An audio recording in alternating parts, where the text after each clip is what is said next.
microphone. I'm here with Akita Shine. We about to get it in. She renamed me, y'all. She did something rename. I sure did. I don't know what did I see that on? That was my mate. That was my married name. Shine. Mhm. Oh, that name works. It just Akita Shine. It works. I know you may not want to keep that married name. It's gone. It's gone, but You should. That should be your stage name. My That stage should be your Akita Shine because you shine. And then every time you walk in the room, smile and bring that bubbly energy that you have that I fell in love with when I first met you. I was like, oh, okay, girl. You're now tuned in to your favorite host of choice, Mr. Keita Jones, Mr. Keita Jones, Mr. Keita Jones. Hey! Let's go! Turn your radio up and just listen to your voice, your business. You're now tuned in with your host of choice, Mr. Keita Jones, the lady with the voice. Mr. Keita Jones, Mr. Keita Jones, Mr. Keita Jones, the lady with the voice. because I had your keys. Yep. I was getting ready to leave from the boot I was camp. like, Lord, please don't leave with my keys. I was like, what's wrong with this car? I was like, it ain't working. What's wrong? Good Lord. That was funny. That was hilarious. And that is when I said, I like her. She's genuine. It's hard to find genuine people in this industry. Well, in your industry. We're not in the same industry. We are. How? I'm an actress, but I'm in the entertainment industry. Oh, so it's all the same. Yeah, it's all the same. It's entertainment. entertainment industry. This is entertainment. Yeah. All of it is a part of it. Wow. You know, you have your segments of the entertainment industry: music, film, television, visual arts, all of dance. But it's all in entertainment. You're entertaining people. Wow. Yeah. Like you used to do when your mama had company, your grandma had company. Come on, sing this song. Sing this song. Put your head on. Put your head on. Twirl around. Yeah. Right. Do that dance. Do that dance that you used to do. Yeah. Dang. All of that. Yeah. You're right. It's all a part. I guess so. I just love it. Every time I get around you, you just you know, I'm so country. You know, I just get around you and you just teach me. You give me all kind of game. What does that mean when you say I'm so country? What do you mean? I think maybe I shouldn't say country. Maybe I should say southern. But I guess back in the days, my grandma and my family used to use that term country instead of southern. What should I say? Nothing. I am who I am. I am who I am. It doesn't matter where you're from, because southern or country is a part of the universe where you're from, right? Yes. That's not who you are. That's not what you are. You're you're just you. You're Akita.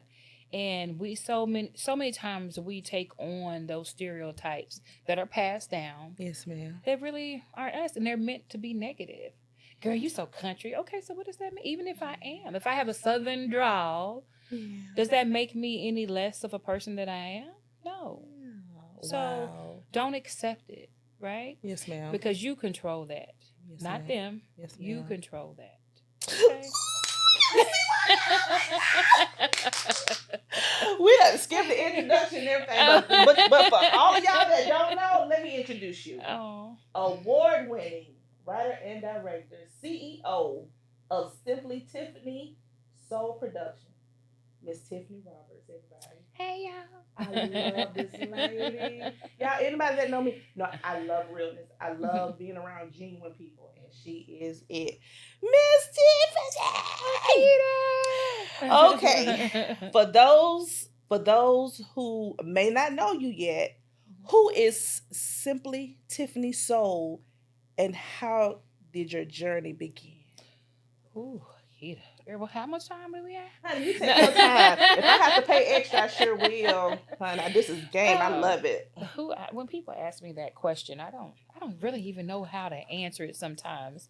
So I'll start with how the journey began. So I've been singing since I was probably 5, 6. Wow. Something like that. And we're in church and that type of thing, but really not heavy. Like I've been to every kind of church, every denomination, Okay. trying to figure out, or even when I was younger, my family kind of Catholic, Baptist, full gospel, Pentecost, Okay. And so, but just standing in front of the TV, watching TV, listening to music. My parents love music. Mhm. The old Patti LaBelle, the Commodores. I just fell in love with singing. My dad, God rest his soul, he's in heaven watching down. I'm sorry. He had a beautiful baritone voice, but he never believed in himself, or in that voice. And I would listen to him sing sometimes. What was this? Oh, I know the song. We used to sing it together. Baby, let's cruise. Whatever the words. Away from here. Don't be confused. Oh, The Lord. way is clear, and if you want it. But anyway, You better sing. so my daddy loved that song, and I used to love to sing it with him too. You know what I'm saying? It was just a wonderful time. He just had a beautiful voice, and I had it in me, right? So I would sing around the house all the time, in school, talent shows. Whenever I could, I sang. I was in chorus and all of those things. So I knew I could sing from an early age. And I've never been afraid to talk to people. I've never been afraid to act or what have you. I loved, we called it drama back then. So I always loved being on the stage. And I knew from an early age, I was like, I want to do something in this industry. I want to sing. I thought I was going to be a big singer, superstar. You really are.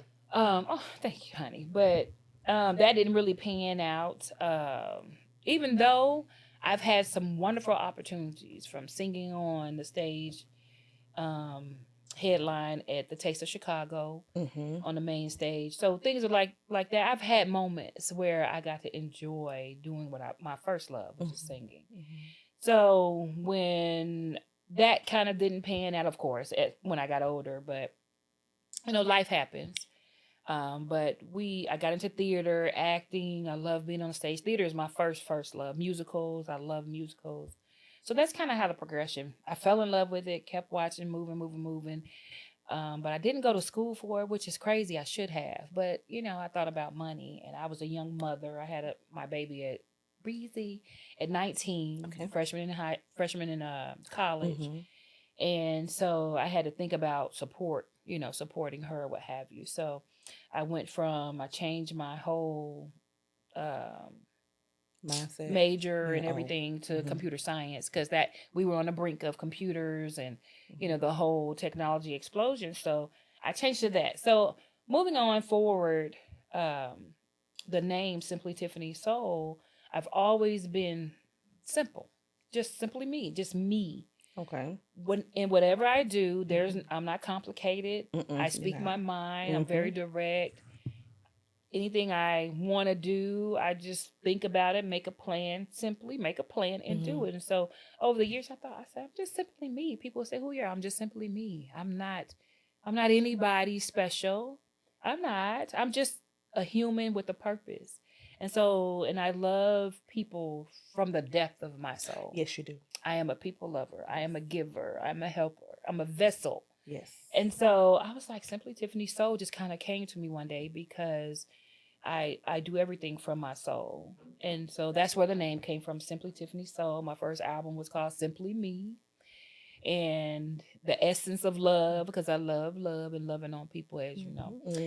So that's pretty much how the journey began and how I progressed on. And now I went from singing, songwriting to theater and musicals. Now I'm in film. But I'm sure I'm going back. I'm going back because I always sing. There's a Christmas album in me that I've written that I have to get done. And then back to theater because I love theater and musicals. The passion that's on the inside of you for this, I can feel it. Can you? I can feel it. And when you teach, like, even though you are behind the scenes, with the filmmaking and everything, even you still teaching because it's in you. You're not gonna leave here until it's done. It gotta get done. It has to get done. So this Christmas album, Have you started? I haven't started. I've written most of the songs already. I know kind of what I want. I don't know if you've heard Drew Hill's Christmas in Baltimore, Mm-hmm. but it's kind of like a sultry Christmas album, similar to that, because I Mhm. love that. Mm-hmm. As a matter of fact, I'm getting ready to start playing it because we don't give Thanksgiving no love, None. so we're going straight to Christmas. Yes, and that's me. Yeah, You're a ghostwriter. I am. Who have you written for? I can't tell Oh, that's you. right. Oh, I so can't that's what say. ghostwriting mean. Meaning, Yes. oh my Yeah, goodness. there's a lot of things, even songs. Every now and then I get a check because I still get paid for my production for Wow. writing. But songs, movies, commercials. There's a lot of things that I've written that are out in the universe that I can't really say because they pay me Right. To not not. to. Right. And so it's great though Mhm. sometimes, because Mhm. it's just basic things. Mhm. There's a couple that are really great that have Mhm. done really good and that I probably could have been getting paid a lot more money now, but it's okay because I love to write. I love just to pour out. You know, I've heard you mention, and I think this is very, I don't know. I'm not going to say, I'm not going to use the word critical, Mhm. but this is very important to you. You've mentioned it like 3 and 4 times to different people. Read your contract. Oh yeah. How important is it for an artist to read their contract? Oh, it's uber important. It's like the most important thing Mm-hmm. because you have to remember companies and businesses, they're protecting themselves, not necessarily you. Mm-hmm.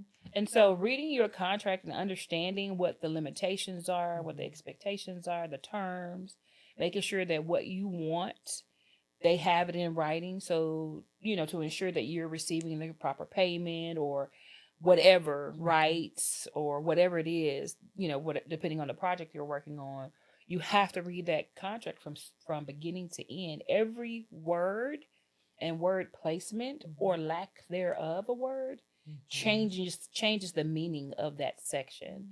So a lot of people leave it to their lawyers and all that, and that's fine. You should always get a legal expertise, but you should sit down with your lawyer and read it line by line and tell me what this means.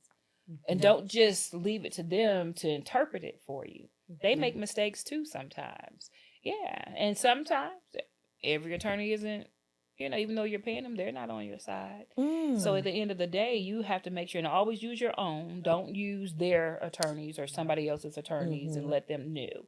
Somebody that's advocating for you, your rights. And if you have an agent or a manager or what have you, everybody's just reading that contract to make sure that it's fair on both sides. Wow. Yeah, it's so important. So that's why I do repeat it over and over again. Read that contract, know what's in it.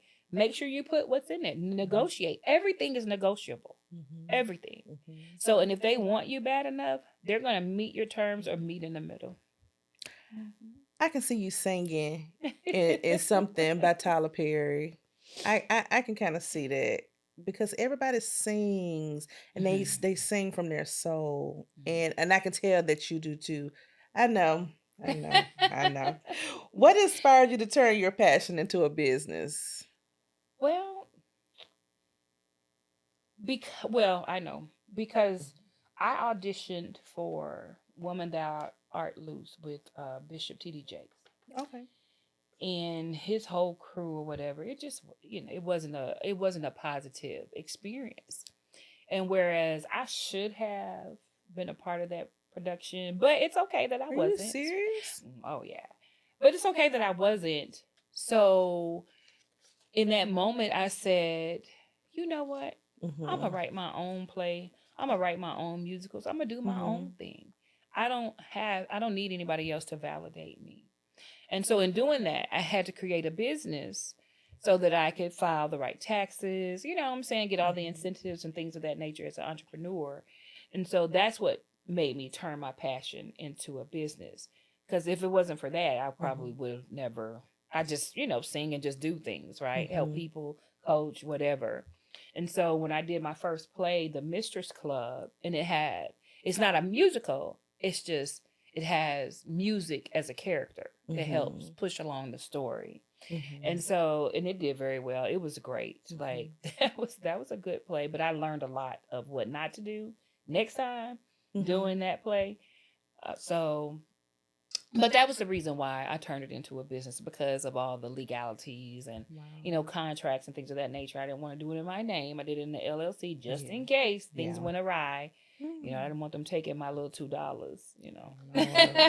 Save me $1. Every entrepreneur faces challenges. What was one of your biggest setbacks in the industry? Setbacks. Well, in the music industry, because this can be so seedy, it was the casting couch. And anybody in the industry who's really in the industry understand what that is. I will not do something strange for fame. I just won't. And that's all through every industry. That's real? Oh girl, that's so real. It's so real. And I'm just not gonna do it. I wasn't that thirsty. I wasn't a starving artist. Never have been. I've been broke, but I ain't never been a starving artist. So at the end of the day, my morals and values were more important than sleeping with him or her or them or whatever it was to get a deal or to move to another level. It just wasn't. For people are nasty. They do that for real? I thought that was all TV. I promise. I thought it was all TV. What do you think they get it from? A lot of things when you see on the screen and you see on TV or what have you, it's something that somebody experienced, and then they maybe changed it around, twisted, but there's an underlying truth to something, So when you see things like that, where she had to go in a room with this old nasty dude and come back out, and then all of a sudden she's a big star, that stuff happens. It happens so much, and that's why you have all these documentaries now about these kids, poor, bless their hearts, who've been abused in the business, and there's just so many predators out there, old and young. Oh my God. Yeah, it's not pretty sometimes. And if you have kids in the business, watch over your kids. Be there. No fame or fortune, whatever, is worth losing the essence of purity of your kids, and none of that. And a lot of parents, especially back in the day, they were just so excited about the fact, and they train them kids to be little robots or what have you, and just do what you're supposed to, do what you're told. And a lot of them wasn't even on set or with the kids, and I saw a lot of that growing up too. And I'm not that person. I'm not going to allow it. I wasn't going to do it. And if I'm there, you're not going to do it to nobody else. Yeah, I don't. Yeah, I just can't. It's just nasty. Wow. Who do you aspire to work with in the future? Filmmaking and music. Filmmaking wise, I would really love to work with Denzel. Like, that's top notch. I want to direct him, and then I also want him to direct one of my movies. Just pour into it, or do a master acting class for my actors. Something like that. I just want to work with him. I just want to get in his head. I listen to all of his interviews. He's so deep. And he's a God-fearing man too. And not just him though. I really want to meet his wife because she's amazing. Yeah. She's amazing. But I really would like to work with him. I would like to work with Dempsey Idris. Okay. Dempsey Idris. I would like to work with him. He's a great actor. Michael B. Jordan, I would love to have him in something. Music-wise, I don't know. It's so many artists that I love. A lot of the old school, but I've met so many of them already. I haven't worked with them, but I've met with them, like Stevie, and I met Elton John. I would like to do a song with Elton John, no lie. Wow. I can see it being done. Yeah, a Christmas song or something. I would love to work with Elton John. I really would. But yeah, of course, my girl Patty and just all the greats. I think we're cousins. You and Patty? Yes, ma'am, because she was at the cookout. I mean, she was at the family reunion, our family reunion in Georgia. Really? Yeah, I didn't go, but my granddaddy and my grandma, they told me that, and I'm like, are y'all lying? Right. Were y'all drunk? But that's what they was telling me. I would love to have her on my show. She's so amazing. Yeah, put it out there. Patty, come get on Nikita's show. Y'all cousins. So come on out here. Come on out here and get on the show. I love a sassy woman. Yeah. She don't play. And she can cook. Mm-hmm. Ooh, she can and cook. she always fine. She be dressing her tail off. You hear Honey, me? she don't look her age or anything. Well, you know, money can do that for you too. So She got it. Honey, she got it. Yeah, little Botox here, there, nip tuck here, there. Yeah. What does Botox actually do? For the smooths out your skin. So for Oh. the wrinkles and all that, so it fills in those, you know, lines and all that. So make your skin look more smooth and supple. Gives you a younger look. Yeah, it works. But I don't like needles, so Me neither. you're gonna get these wrinkles. Yep, me too. Not all of them. Yep, right up under this hat too. I don't need much care. I ain't got time for it. Yeah, that gravy show, girl. Look. I realize you are so real and so authentic, Mhm. and you don't mind helping people. Have you ever dealt with people in this industry that wouldn't help you when you ask for some All the help? time. All the time. Now? It's very rarely reciprocated. Yeah, even now, I have a very small circle Mhm. that I can depend on, Yeah. and they really pour into me when needed. But Mhm. at the end of the day, my purpose is to be a vessel for others. So I'm Mhm. not even mad. I don't help you with the expectation of, oh, you better help me when I go. Right. None of It's that. not As a matter of gonna fact, I happen. would never call you for help. Right. So maybe some of it is my doing because I don't ask for help. If you see me working, you know, and you know that I'm doing A, B, C, and D, just like I say to you, well, if you need assistance or resources, whatever, reach out. Mhm. I would expect the same thing if, you know, Oh. I'm not going to ask you. I'm So I gonna would do say, it regardless. Yeah, I would, You you know know, how I if you're do. going to help, come help. I don't need to tell you to come help. You know what I'm Mhm. saying? I'm not going to turn it down. Mhm. So, but at the end of the day, those who are supposed to be in my realm, they always show up. So Yeah, it's they okay. But there's been do. plenty of people I've helped, and they are doing very well in the industry, like making strides. And one, I was on the phone with one person. They're gonna know who it is when they see it. And this person actually said to me, "Oh my God, they're looking for a female director, big time. Like it was huge, a huge project. And I'm just trying to find one that you know that could really do a good job." And that person was in that position because I referred them, right? Oh, really? And I said, "Oh, really? And you can't think of nobody, girl, no." But I'm gonna keep checking. I'll keep checking for something. I said, "Oh, okay, I see you." Really? But some people are threatened because, and they don't want me to come in their environment because I know a lot, and I want you to have the best project possible. So I'm gonna say, "Hey, Keita, you might want to do it this way, that way, this way." And then when people on in the environment meet me, it's like a magnet. Yes, that is very true. And so sometimes I try to turn it off, but I can't because I know what I Don't. know. Well, you know, I understand hierarchy. On set, there's a hierarchy, and I try to respect that. So if I'm on the set, but if I see something that's not right, I'm not going to let you keep doing it wrong. And then when I talk, as you say, I know I'm a teacher, I'm a coach, I'm a trainer, Yes. instructor by nature. Mhm. I teach. Yes. And then if I'm with a cast or whatever, I'm saying, think about where you are. You know, you're spacing the cameras here. Think about your angle, your lighting. There's a lot as an actor that you need to think about while you're there. So, and once I get started, Yeah. it's like I just pour into them. So then people would start asking me, well, what do you think I should do? And not the director, the actor director, or the person in charge. So I have to pull it back sometimes. Say, well, I don't know. Well, what do you think? Or Mhm. in some instances, I say, well, you know what?